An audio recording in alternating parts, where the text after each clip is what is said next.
গণ অধিকার পরিষদের পক্ষ থেকে ৬৪ জেলায় একযোগে ডিসির মাধ্যমে প্রধান উপদেষ্টা বরাবর স্মারকলিপি প্রদান এবং একই সাথে গণহত্যার বিচার এবং আওয়ামী লীগের সাংগঠনিক কার্যক্রম স্থগিত, নিবন্ধন স্থগিত করার দাবিতে ৬৪ জেলায় স্মারকলিপি প্রদান কর্মসূচি এবং বিক্ষোভ সমাবেশের আহ্বান করা হচ্ছে।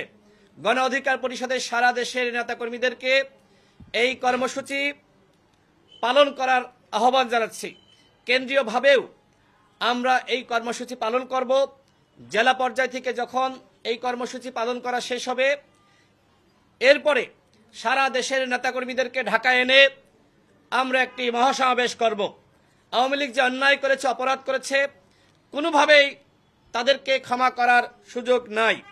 এই লক্ষ্যে আমাদের দাবিসমূহ: গণহত্যার বিচার হতে হবে এবং পলাতক ফ্যাসিস্ট শেখ হাসিনা সহ ভারতে যে সকল আওয়ামী লীগের গণহত্যাকারী অপরাধীরা পালিয়ে রয়েছে তাদেরকে দেশে ফিরিয়ে আনতে হবে।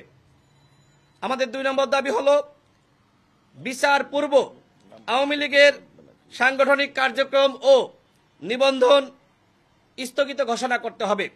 ৩ নম্বর, সারা দেশে চিরুনি অভিযানের মাধ্যমে আওয়ামী লীগের অপরাধীদের গ্রেপ্তার করতে হবে, তবে নিরপরাধ ও নিরীহ আওয়ামী সমর্থক ও নেতাকর্মীদের সাথে অন্যায় ও জুলুম করা যাবে না।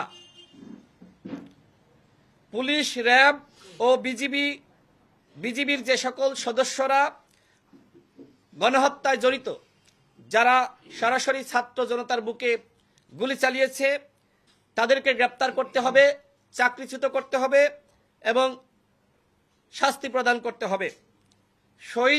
শহীদ ও আহতদের সঠিক তালিকা তৈরি করতে হবে, তাদের ক্ষতিপূরণ নিশ্চিত করতে হবে এবং আহতদের সুচিকিৎসা ও পুনর্বাসনের উদ্যোগ গ্রহণ করতে হবে।